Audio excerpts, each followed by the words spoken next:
Facebook live में आप लोगों का स्वागत है। आज हम लोग ये तानाशाह की मानसिकता क्या होती है, तानाशाह कैसे अपनी प्लानिंग करते हैं और भारत में किस तरह की प्लानिंग चल रही है। अधिनायकवादी राजनीति किस तरह की योजना बना के 2024 के चुनाव में आ रही है। ये एक बहुत गंभीर समस्या है और ये भी एक है कि पिछले 10 साल का जो आपके सामने जो एक्सपीरियंस है नरेंद्र मोदी सरकार का और खासतौर पर नरेंद्र मोदी का और उनके राजनीतिक कामकाज का, उस एक्सपीरियंस से क्या चीजें निकलती हैं। नरेंद्र मोदी को हराना है तो नरेंद्र मोदी को जानना जरूरी है। नरेंद्र मोदी क्या और क्यों और किस तरह काम करते हैं और कर रहे हैं, इसे जानना जरूरी है। मैं बहुत ही विनम्रता से कहना चाहता हूं कि नरेंद्र मोदी की जो कार्यशैली है, जो चिंतन शैली है, वो लोकतांत्रिक चिंतन शैली नहीं है।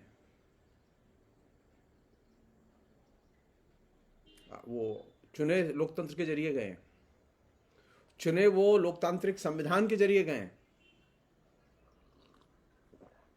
और लोकतांत्रिक संविधान के जरिए चुनने का एक फायदा भी है कि एक आवरण पड़ा हुआ है, एक इलेक्टेड पीएम।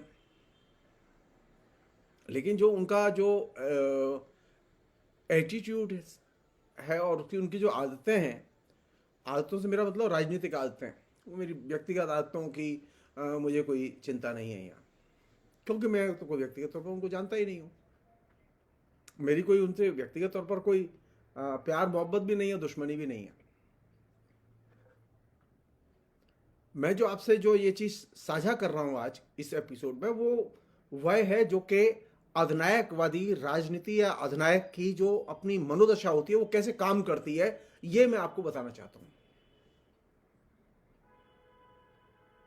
मैं बहुत ही साफ कहना चाहता हूं कि अगर हमारे विपक्ष ने ये रवैया नहीं छोड़ा नरेंद्र मोदी को चिन्हित करने का, नरेंद्र मोदी एक सामान्य इलेक्टेड लीडर नहीं है। नरेंद्र मोदी एक डिक्टेटर लीडर है। जो तानाशाह होते हैं, जो अधिनायकवाद के पक्षधर राजनेता होते हैं, उनकी पहली समस्या तो यह है कि उनको सत्ता पे आने के बाद में अबाध अधिकार चाहिए। उनको इतने अधिकार चाहिए कि उनके शासन में किसी के पास कोई अधिकार नहीं होने चाहिए, सिर्फ उन्हीं के पास सारे अधिकार होने चाहिए।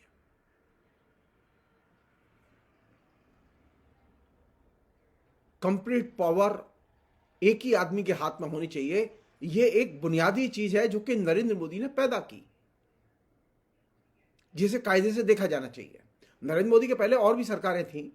मनमोहन सिंह की सरकार थी, 10 साल तक काम किया उसने। किसी भी मंत्रालय से कोई भी आदमी जाके सवाल पूछ सकता था, कोई पत्रकार सवाल पूछ सकता था किसी मंत्री से। नरेंद्र मोदी के आने के बाद किसी भी मंत्रालय में कोई भी सवाल नहीं पूछे जा सकते, किसी भी पत्रकार का प्रवेश संभव नहीं है। अब तो यहां तक कि पार्लियामेंट की प्रोसीडिंग देखने के लिए भी पत्रकारों को चने चबाने पड़ रहे हैं। डेमोक्रेसी है। राइट टू इंफॉर्मेशन एक्ट को एकदम कर्टेल कर दिया गया है, अधमरा करके फेंक दिया गया है।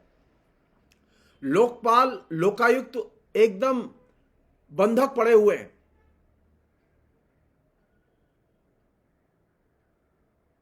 क्यों? क्योंकि एक ही आदमी के पास में अधिकार है पूरे देश में। जजों के पास में कहने के लिए अधिकार है, लेकिन एक्चुअल में अधिकार किसके पास है? नरेंद्र मोदी के पास। नरेंद्र मोदी की ये जो मनोदशा है कि सारे अधिकार मेरे हाथ में होने चाहिए, ये सबसे खतरनाक बिंदु है उनकी राजनीति का। क्यों है ये? कभी कोई मीडिया वाला ये सवाल नहीं करता कि आपके पास ही सारे अधिकार क्यों हैं, पीएमओ में सारे अधिकार क्यों केंद्रित कर दिए गए। उसका एक कारण मैं बताता हूं कि नरेंद्र मोदी जब सत्ता में आए तो नरेंद्र मोदी एक मनोदशा के साथ सत्ता में आए। नरेंद्र मोदी का यह मानना है कि देश के बारे में मीडिया सोचता नहीं है और देश के बारे में जनता के पास में भी सोचने का विवेक नहीं है। देश के बारे में सोचने का बीजेपी के अंदर भी सोचने का विवेक नहीं है, बीजेपी के सांसदों में भी विवेक नहीं है। देश के बारे में सोचने का भारत की संसद में भी विवेक नहीं है। अगर विवेक है और बुद्धि है तो किसी एक व्यक्ति के पास, तो वह नरेंद्र मोदी। और चूंकि नरेंद्र मोदी देश के बारे में सोचते हैं और देश के बारे में सबसे बेहतर सोचते हैं और कोई सोच ही नहीं पाता, तो नरेंद्र मोदी जो बताएंगे वही मीडिया करेगा। यही वह प्रस्थान बिंदु है जहां से कि मीडिया की सेंसरशिप शुरू होती है। यही वह प्रस्थान बिंदु है जहां से कि आम नागरिक की सेंसरशिप शुरू होती है। क्योंकि डिक्टेटर ये मान के चलते हैं कि मीडिया और जनता ये स्वतंत्र रूप से सोचने में अक्षम है और डिक्टेटर स्वतंत्र रूप से देश के बारे में सोचने में सक्षम है। और डिक्टेटर जो सोचता है वो सही सोचता है, सही के अलावा और कुछ नहीं सोचता। तो नरेंद्र मोदी जब भी सोचते हैं सही सोचते हैं, सच के अलावा कुछ नहीं सोचते। ये बात दूसरी है कि किसानों ने उनको धूल चटा दी, उन्हें मजबूर किया और उनको तीनों बिल वापस लेने पड़े और ये मान के वापस लेने पड़े कि वे किसान विरोधी बिल हैं। लेकिन डिक्टेटर ये मानते हैं कि वे जो सोचते हैं सही सोचते हैं। नरेंद्र मोदी में ये बीमारी है कि मैं जो सोचता हूं सही सोचता हूं, मैं कभी गलत सोचता ही नहीं हूं। दूसरी जो चीज नरेंद्र मोदी ने क्रिएट की जो कि पहले कभी नहीं थी, पिछले 75 साल के शासन में कभी देखने को नहीं आई, पिछले 10 साल में जो चीज दिखाई दी वो ये कि नरेंद्र मोदी ने मीडिया मशीनरी को अहर्निश प्रोपेगेंडा के लिए मजबूर किया। डिक्टेटर कभी कहीं पर भी शासन कर ही नहीं सकते जब तक कि मीडिया अहर्निश बिना किसी विश्राम के उसका प्रोपेगेंडा न करे। तो नरेंद्र मोदी को ये तो श्रेय जाता है कि उन्होंने मीडिया को अहर्निश प्रोपेगेंडा में लगा दिया और अहर्निश काम कर रहा है, बिना थके काम कर रहे हैं मीडिया के लोग। वे एंकर हैं, वे उनके भक्त हैं, वे उनके प्रचारक हैं, वगैरह वगैरह, वे सब कुछ हैं। वे देश के भी देखभाल कर रहे हैं, लेकिन वे नरेंद्र मोदी की जय गाथा के पन्ने दर पन्ने लिख रहे हैं। और वे पन्ने कैसे हैं? आपने कभी देखा है? एक हिंदू परंपरा में एक नियम है। वो नियम क्या है? नियम यह है कि आप राधे श्याम राधे श्याम राधे श्याम राधे श्याम 108 बार बोलिए, आपको पुण्य मिलेगा। जय श्री राम जय श्री राम जय श्री राम जय श्री राम 1000 बार बोलिए, आपको वैकुंठ मिलेगा। तो आप नरेंद्र मोदी नरेंद्र मोदी नरेंद्र मोदी आप अहर्निश बोलिए, आपको साल के 200 करोड़ रुपए मिलेंगे। आपका चैनल जैसा है, आपका कद जैसा है, उसके हिसाब से आपको वैकुंठ रत्न की प्राप्ति होगी। यानी डिक्टेटर को अहर्निश मीडिया प्रोपेगेंडा पसंद है।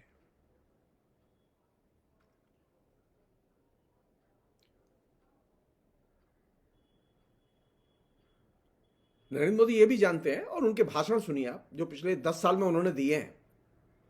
उस भाषणों में बार बार वो ये कहते हैं जो वे कर रहे हैं वो 75 साल में कभी नहीं हुआ।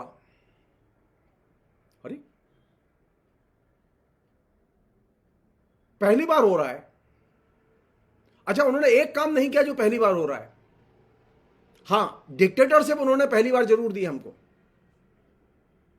लेकिन बार बार जनता को यह आभास दिया जा रहा है, ये याद दिलाया जा रहा है कि जनता में सोचने की और काम करने की, और उसके पहले जो लोग थे उनमें सोचने की और काम करने की कोई क्षमता ही नहीं थी। सरकारें थी, आई और गई। नरेंद्र मोदी झोंपड़ी में आए थे सरकार में चुन के, और उसके बाद में नरेंद्र मोदी ने 140 करोड़ के देश में, सारे देश में सड़कें बिछा दी, बांध बना दिए, बिजली घर बना दिए, तमाम किस्म के कल कारखाने बना दिए, वगैरह वगैरह। ये बात दूसरी है कि नरेंद्र मोदी के आने के बाद में एक भी बड़ा कारखाना नहीं बना।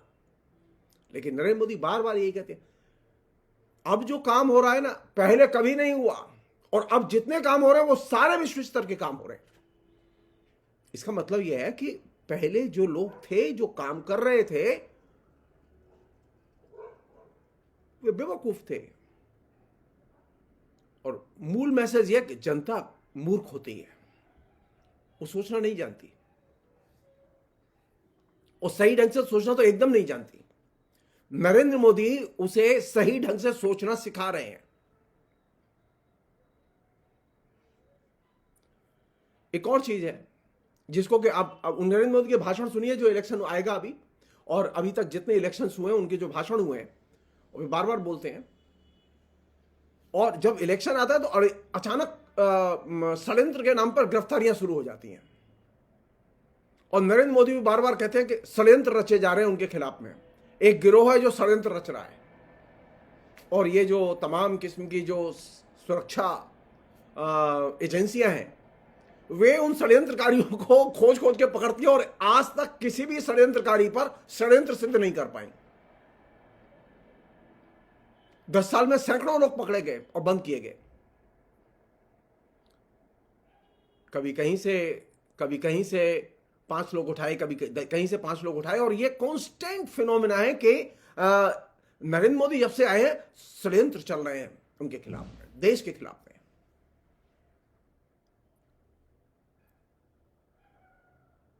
नरेंद्र मोदी ने एक और बहुत ही विलक्षण काम किया जो डिक्टेटर करते हैं, जो कि तानाशाही राजनीति का एक महत्वपूर्ण एलिमेंट है। दुनिया में प्रत्येक देश में तानाशाह ने पहला काम यह किया कि उसने विपक्ष को ध्वस्त करने के लिए एकदम प्लांटेड कैंपेन, सुनियोजित कलंकित प्रचार अभियान मीडिया के जरिए चलाया, जिससे विपक्ष को ध्वस्त किया जाए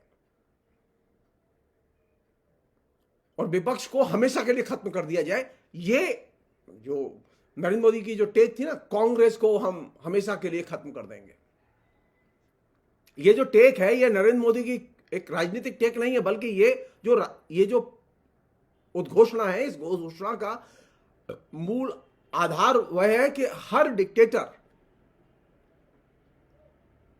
वो यहीं से शुरुआत करता है कि विपक्ष को हमेशा के लिए खत्म कर दो।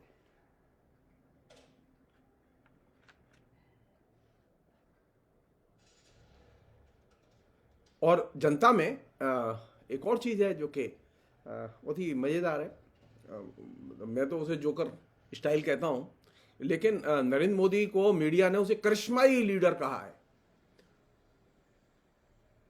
डिक्टेटर हमेशा मीडिया के जरिए अपनी करिश्माई नेता की इमेज प्रोजेक्ट करते हैं, और वही काम नरेंद्र मोदी ने किया।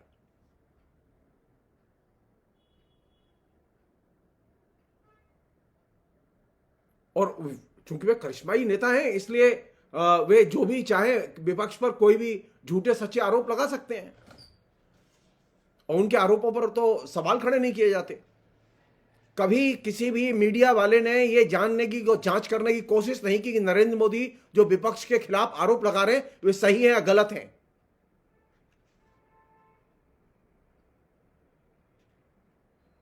क्यों? क्योंकि नरेंद्र मोदी एक चीज के शिकार है, वो है जिसे हम लोग कहते हैं कॉन्स्पिरेसी थ्योरी।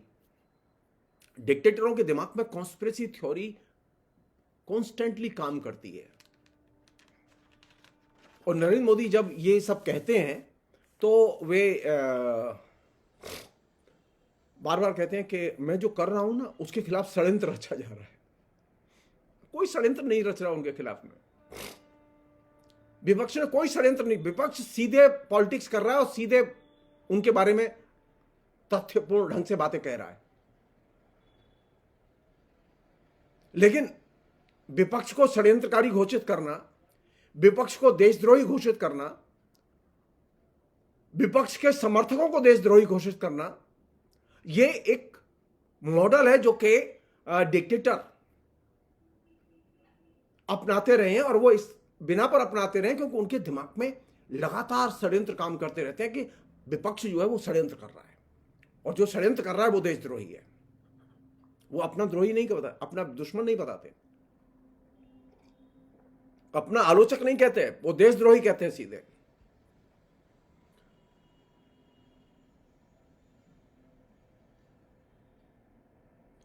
नरेंद्र मोदी ने एक अच्छा काम किया है जो कि कहा जाना चाहिए, वो भी डिक्टेटरों से ही उन्होंने सीखा है, वो लोकतांत्रिक नेताओं से नहीं सीखा है।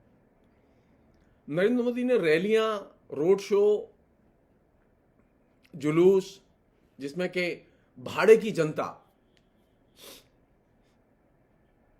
बड़े पैमाने पर मोबिलाइज की जाती है,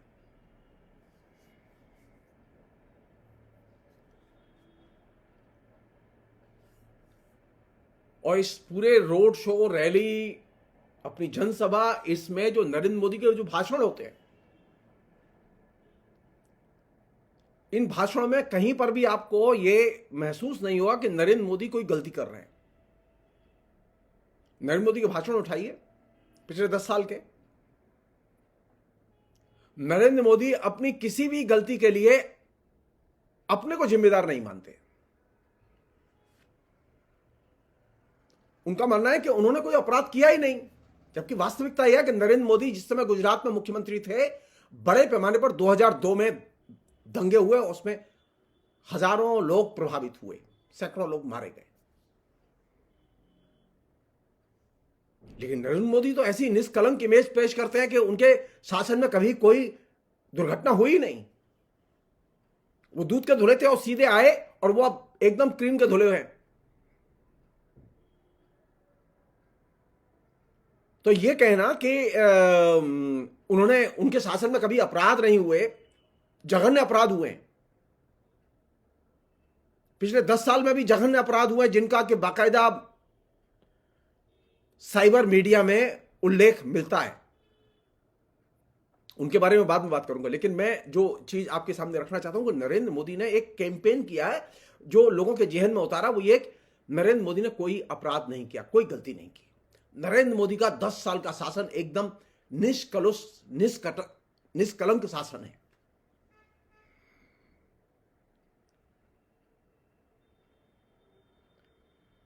एक और है मजेदार बात, नरेंद्र मोदी कभी ये नहीं कहते कि उन्हें लोकतंत्र पसंद नहीं है,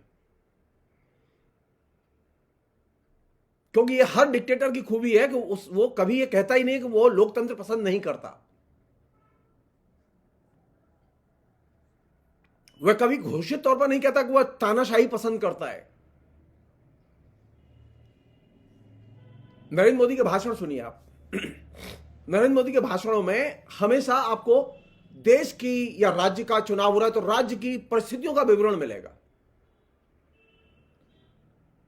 देश किन परिस्थितियों से गुजर रहा है इसका संदर्भ मिलेगा, इसके रेफरेंस मिलेंगे, विवरण मिलेंगे। और ये जो विवरण और वर्णन है, ये नरेंद्र मोदी जिस तरह से करते हैं, उससे लगेगा आपको कि नरेंद्र मोदी डिक्टेटर नहीं है। नरेंद्र मोदी जब अपने भाषणों में देश के और राज्य की समस्या के विवरण और ब्यौरे पेश करते हैं, तो वे ये पर्दा डालने के लिए पेश करते हैं कि वे डिक्टेटर हैं।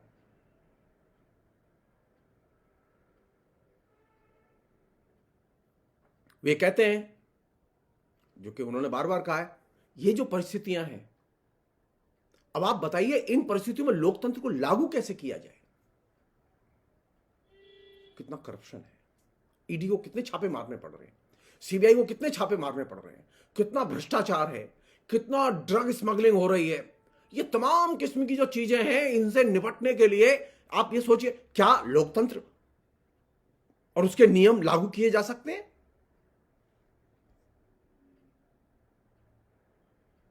देश के और राज्य के और समस्याओं के विवरण और ब्यौरे पेश करके नरेंद्र मोदी ये संदेश देते हैं कि लोकतंत्र को लागू करना असंभव है। और यही वह जगह है जहां से कि लोगों को लगता है कि नरेंद्र मोदी सही बोल रहा है। और दूसरी बात, नरेंद्र मोदी कहते हैं कि मैं तो इन परिस्थितियों को ठीक करना चाहता हूं, मैं करप्शन ठीक करना चाहता हूं, लेकिन विपक्ष मुझे करप्शन ठीक करने नहीं दे रहा। मैं सड़कें बनाना चाहता हूं, मैं डेवलपमेंट चाहता हूं, लेकिन विपक्ष करने ही नहीं दे रहा। मैं राम मंदिर बनाना चाहता हूं, लेकिन विपक्ष बनाने ही नहीं दे रहा।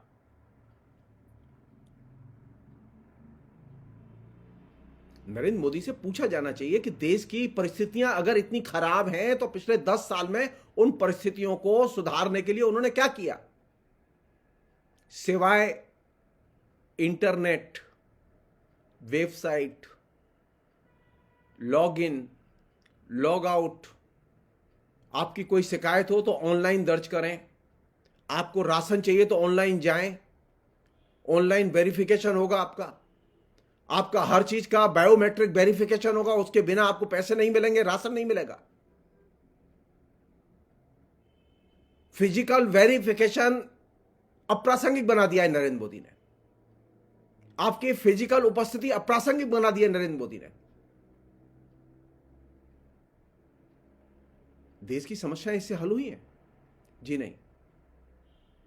और तो और ये जो ऑनलाइन वेरिफिकेशन, ऑनलाइन फॉर्म भरना, ऑनलाइन डॉक्यूमेंटेशन, ऑनलाइन का जो चक्कर है, इस ऑनलाइन के चक्कर ने हिंदुस्तान में करोड़ों मनरेगा मजदूरों को मजदूरी से वंचित कर दिया।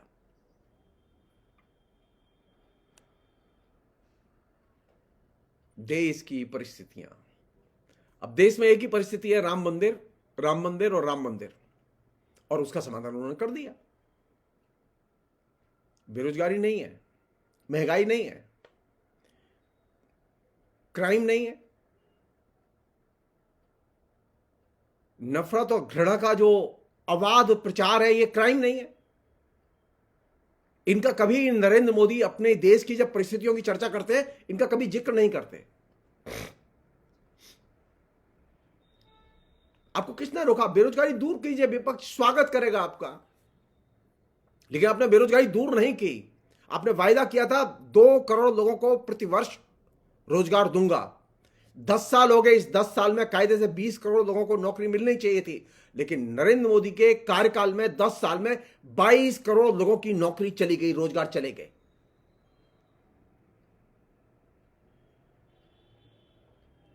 नरेंद्र मोदी का मानना है, जो कि हर डिक्टेटर का मानना रहा है, वो ये कि अगर मुझे काम करने देना है ना, तो विपक्ष को हराओ। मैं काम करूंगा तभी जब विपक्ष हार जाएगा, विपक्ष नेस्त नाबूद हो जाएगा तभी मैं काम करूंगा, नहीं तो काम नहीं कर पाऊंगा। क्योंकि लोकतंत्र के विकास के लिए सबसे बड़ी बाधा विपक्ष है, मैं नहीं। क्योंकि विपक्ष के लोग षड्यंत्र कर रहे हैं लोकतंत्र के खिलाफ, वे एकजुट हो रहे हैं, वे सब भ्रष्ट लोग हैं, परिवारवादी लोग हैं, वंशवादी लोग हैं, वे सब एकजुट हो रहे हैं, इसलिए उनको नेस्त नाबूद करो। यह है तानाशाह की भाषा और तानाशाह की मनोदशा और तानाशाह की प्रवृत्ति, कि वह कभी यह नहीं कहता कि उसे तानाशाही चाहिए, वह कभी यह नहीं कहता उसे लोकतंत्र नहीं चाहिए। यह उसकी स्टाइल है, जिसका कि मैंने आपसे अभी वर्णन किया। एक अन्य चीज है जो कि बहुत महत्वपूर्ण चीज है, वो ये कि नरेंद्र मोदी की ने एक बहुत बढ़िया शैली विकसित की है। वो विकसित ये की है कि अगर आप किसी बात पर आंदोलन कर रहे हैं और वो दमन कर रहे हैं,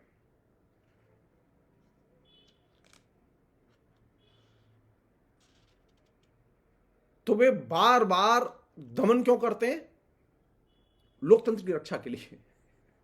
कमाल, लोग अपने मिनिमम वेज की मांग कर रहे हैं, लोग मनरेगा के लिए बजट की मांग कर रहे हैं, राज्य सरकारें अपने जो आवंटित धन है केंद्र के पास उसको रिलीज करने की मांग कर रही हैं, लेकिन आप उसे रिलीज नहीं कर रहे। अगर लोग उसके खिलाफ आंदोलन करना चाहें, किसी नीति के खिलाफ आंदोलन करना चाहें, तो दमन करते हैं, और दमन के जरिए आप अपने शासन को वैध बनाने की कोशिश करते हैं।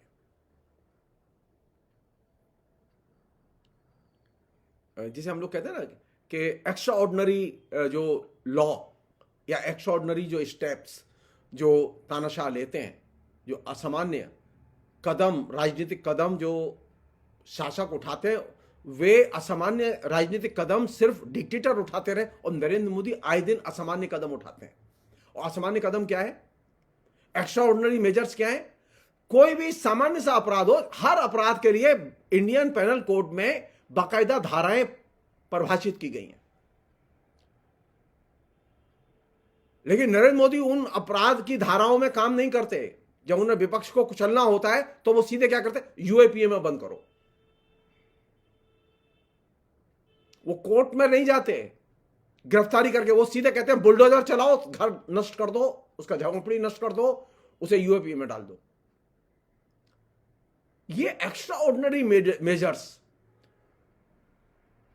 ये सिर्फ डिक्टेटर के माइंडसेट और डिक्टेटर प्रवृत्ति का नमूना है।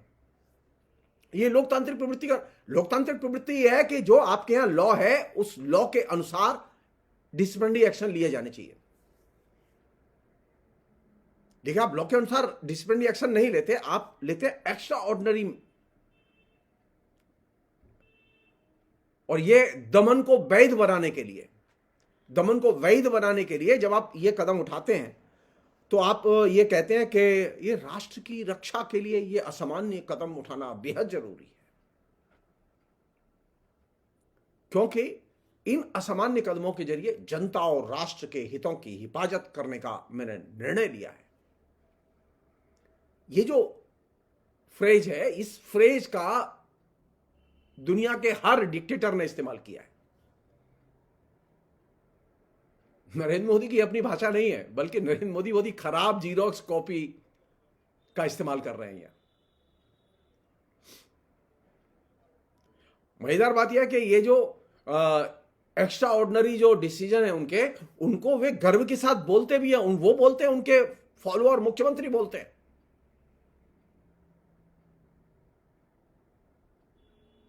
कि कुछ भी होगा तो हम बुलडोजर चला देंगे। अरे आप किसी को तस्करी में पकड़ा है, किसी को स्मगलिंग में पकड़ा है, किसी को किसी अवैध काम में पकड़ा है, आप उसे पकड़िए, बंद कीजिए, कानूनन उस पर जो भी धाराएं बनती हो वो लगाइए। लेकिन ये कौन सा तरीका है कि आप एक्स्ट्रा ऑर्डिनरी मेजर्स के जरिए उस पर दमन चक्र चलाएंगे? यह असामान्य कदम नरेंद्र मोदी की राजनीति में रेगुलर फिनोमिना के तौर पर दाखिल हुए, और यह चीज एक तरह से लोकतंत्र के खिलाफ है और लोकतांत्रिक सिस्टम के खिलाफ है। एक अन्य चीज,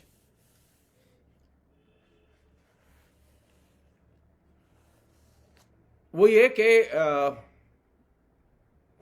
मैं ये बात कहना चाहता हूं कि भारत के इतिहास में अभी तक कोई ऐसा प्रधानमंत्री नहीं हुआ जिसके पास में इतने अवाध अधिकार हों और जो विरोधियों के प्रति इस तरह से बर्बर ढंग से पेश आए।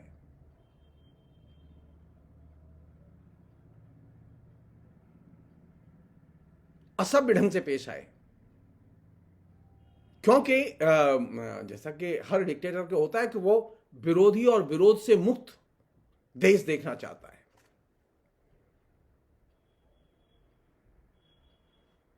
और ये जो विरोधी और विरोध से मुक्त देश करने के लिए नरेंद्र मोदी सिर्फ विरोधी तक सीमित नहीं रहते, वो जनता को भी मोबिलाइज करते हैं और जनता को समझाने की कोशिश करते हैं कि वे विरोधी और विरोध से जो देश को मुक्त कर रहे हैं वो लोकतंत्र के हित में है।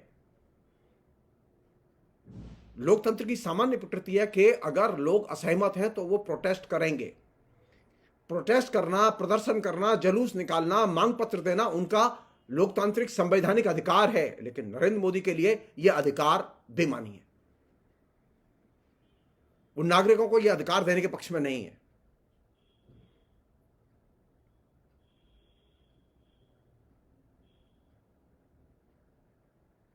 नरेंद्र मोदी ने एक बहुत ही शानदार काम किया है जिसके लिए नरेंद्र मोदी को खास तौर पर याद किया जाना चाहिए। वो काम यह किया है कि नरेंद्र मोदी ने प्रोपेगेंडा करके मीडिया में और साइबर मीडिया में, इंटरनेट के जरिए, सोशल मीडिया के जरिए प्रोपेगेंडा करके एक बड़ी संख्या में जनता के समूहों को इस स्थिति में लाके खड़ा कर दिया कि वे अपने पास के भी सत्य को देख नहीं सकते। सारी दुनिया में तानाशाहों की ये कोशिश रही है कि वे अपने प्रचार के जरिए जनता को इस तरह से मुग्ध करते हैं और बांधते हैं, उसे बंदी बनाते हैं कि वह सत्य को देख ना पाए। आंखों के सामने सत्य घट रहा है, सत्य आंखों के सामने खड़ा है, लेकिन जनता देखने के लिए तैयार नहीं है। आप किसी से बात करके देखिए, आप किसी से पूछिए देश में बेरोजगारी है कि नहीं है, तो लोग नहीं जी, देश में कोई बेरोजगारी नहीं है, सब काम कर रहे हैं, सब बढ़िया चल रहा है। जबकि हालत यह है कि देश में भयानक बेरोजगारी है। इतनी बेरोजगारी पिछले 75 साल में कभी नहीं रही जो आज है। लेकिन आम आदमी इसे देखने के लिए तैयार नहीं है। घर में सारे लोग अनएम्प्लॉयड हैं, लेकिन वे इसे देखने के लिए तैयार नहीं है कि बेरोजगारी सामने खड़ी है, उनके घर में खड़ी है, लेकिन वो देखने के लिए तैयार नहीं है। उनका मानना है कि नहीं, देश ठीक चल रहा है। हर आदमी के परिवार का जो बैंक में अकाउंट है, उस बैंक के खाते में पिछले 10 साल में लगातार बचत में गिरावट आई है। लेकिन जो मोदी के से प्रभावित लोग हैं, वे इसे देखने के लिए तैयार नहीं है। जानते तो है, लेकिन देखने के लिए तैयार नहीं है, मानने के लिए तैयार नहीं, महसूस करने के लिए तैयार नहीं है कि उनकी बैंक में जो बचत थी वो बचत घट गई है। कहां चली गई वो? तानाशाहों की कोशिश होती है कि वो अपने प्रचार के जरिए इतना मंत्रमुग्ध करते हैं, बांधते हैं, बंदी बना लेते हैं, गुलाम चेतना में ले जाते हैं कि आप अपने आंखों के सामने के सत्य को देख ना पाए।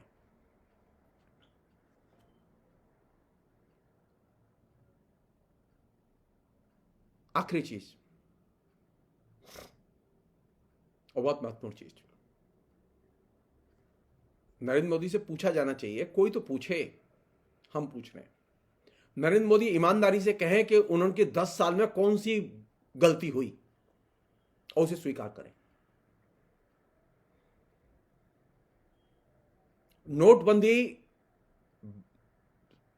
बहुत बड़ी गलती थी, जिसने बड़े पैमाने पर लाखों छोटे उद्योगों को नष्ट कर दिया, जिसने बड़े पैमाने पर छोटे दुकानदारों को, middle class, lower middle class के लोगों को ध्वस्त कर दिया। उससे न काला धन रुका, न टेररिज्म रुका, न ब्लैक मार्केटिंग रुकी, न स्मगलिंग रुकी, न आतंकवादी रुके, और न इनके हाथ में कहीं काला धन आया। लेकिन नरेंद्र मोदी ने आज तक यह स्वीकार नहीं किया कि उनसे गलती हुई। नरेंद्र मोदी से दूसरी बड़ी गलती यह हुई, नरेंद्र मोदी गलती मानने के लिए तैयार नहीं है, लेकिन हम चाहते हैं कि नरेंद्र मोदी कम से कम अब राम जी के सामने सौगंध लें और बताएं जनता को कि उनसे गलतियां क्या क्या हुई। लेकिन हम जानते हैं कि कभी कोई डिक्टेटर अपनी गलती नहीं मानता। नरेंद्र मोदी ने कोरोना के पूरे महामारी को जिस तरह से हैंडल किया, उससे लाखों लोगों की जान चली गई। कोरोना की बीमारी जिस समय आई थी, उसी समय फ्लाइट रोक दी जानी चाहिए थी, अंतरराष्ट्रीय फ्लाइट पर पाबंदी लगाई जानी चाहिए थी, लेकिन नरेंद्र मोदी ने पाबंदी नहीं लगाई और पूरा देश कोरोना में एकदम झुलस गया और करीबन 60 लाख से अधिक लोग मर गए। और तो और बेशर्मी की हद देखिए, सारी जनता, उसकी इकोनॉमी ध्वस्त हो गई, सारी जनता बीमार पड़ गई, और नरेंद्र मोदी कोरोना का टीका लगाने के लिए पैसा, फ्री टीका नहीं था। नरेंद्र मोदी का इनिशियल इवन कोर्ट में भी यह कहना था कि हम फ्री टीका नहीं लगाएंगे, पैसा देना होगा। सुप्रीम कोर्ट ने आदेश दिया कि नहीं, पैसा नहीं दिया जाएगा, आपको फ्री टीका लगाना होगा, और उसके बाद यह फ्री टीकाकरण शुरू हुआ। नरेंद्र मोदी अगर यह कहें कि हमसे कोई गलती नहीं हुई, तो आश्चर्य की बात है, क्योंकि उनसे जो गलती हुई है वो यह कि पिछले 10 साल में तकरीबन 6.5 लाख के करीब छोटे बड़े उद्योग बंद हो गए। कई बड़ी ऑटोमोबाइल कंपनियां देश में अपना उत्पादन बंद करके चली गईं।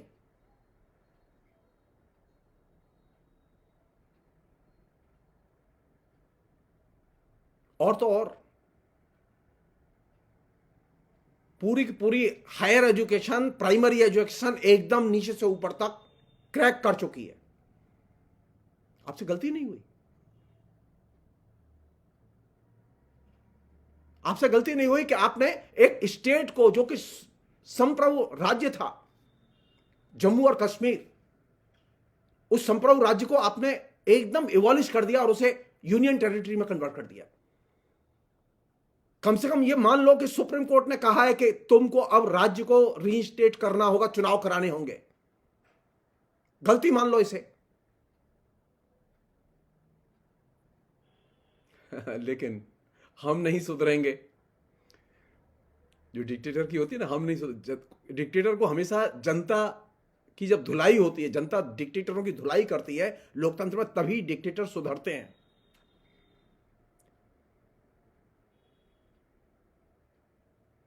हम सामान्य सा एक प्रश्न करना चाहते हैं कि नरेंद्र मोदी सामान्य सा एक आत्म स्वीकार्य हमारे सामने करें, जनता के सामने करें, इस 26 जनवरी पर करें, राम जी की मूर्ति की प्रतिष्ठा करते हुए करें।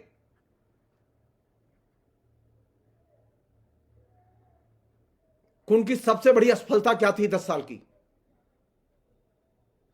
मैं एक नहीं 10 असफलताएं बता सकता हूं आपको। और नरेंद्र मोदी कानून और व्यवस्था कैसे संभालते हैं, वो गुजरात तो देखा ही था। नरेंद्र मोदी के शासनकाल में पिछले 9 महीने से मणिपुर जल रहा है। मणिपुर में नॉर्मलसी नहीं लौटी है। केंद्र में भी बीजेपी की सरकार है और राज्य में भी बीजेपी की सरकार है। केंद्र में भी आरएसएस का नियंत्रण है और राज्य में भी आरएसएस का नियंत्रण है।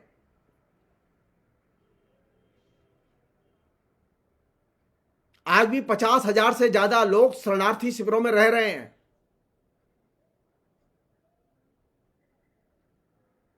यह आपकी प्रशासनिक अक्षमता और असफलता का ज्वलंत प्रमाण है। आप कम से कम राम जी की सौगंध खाके स्वीकार करें कि आपकी क्या असफलता थी। असफलताओं को स्वीकार करने से आप छोटे नहीं हो जाएंगे, लेकिन हमें मालूम है आप स्वीकार नहीं करें, क्योंकि डिक्टेटर फिर रहेगा ही नहीं डिक्टेटर अगर उसने अपनी गलतियां मान ली, उसने अपनी असफलताएं मान ली। अगर लोकतांत्रिक नेता होगा तो वह जनता के बीच में जाएगा और अपनी गलतियां मानेगा।